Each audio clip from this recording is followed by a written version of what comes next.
And final question until I let you get on with your evening and a long weekend. And it's an interesting one. So we're going to give you an imaginary time machine, okay? So you've got a time machine and it can take you back to a single point in time, any time that you want in your life. Yeah. When would that time be? And if you could give yourself one bit of advice, what would you say to you? That's a really, really great question. Yeah, it's really hard. There've been lots of moments in my life where I've looked back and think I should have done something differently, but I try to live with no regrets. So we'll see. But no, I mean, I think some of the themes that consistently emerge for me, I think that one of the things I would observe is that who you work for as an individual is far more important than where you work.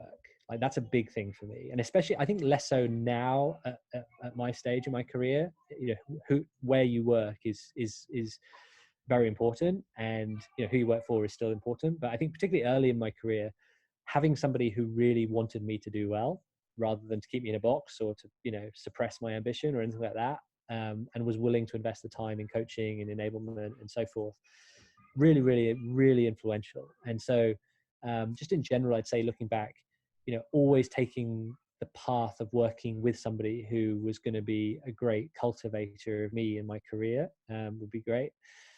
I think the other bit of advice I'd give the younger self would be giving is 10 times more effective than asking. And what I mean by that is, if you find yourself in a situation where you're frustrated that you're not getting promoted, or you're not getting the raise, or you're not getting the recognition that you feel you deserve, double down on giving and being helpful, and don't kind of posture and ask for more, or dig your heels in or anything like that, because ultimately that's not going to make any difference.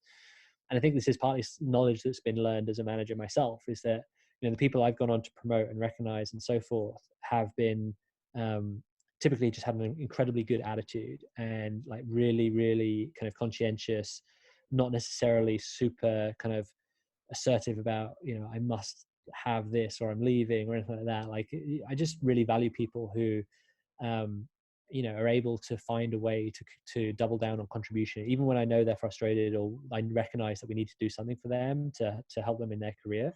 They still find ways to carry on giving. And I think that there were probably times in my career where I thought, because it's what I was conditioned to believe, that I needed to dig my heels in. And actually the best thing to have done would have been to just double my work rate and make myself impossible to ignore.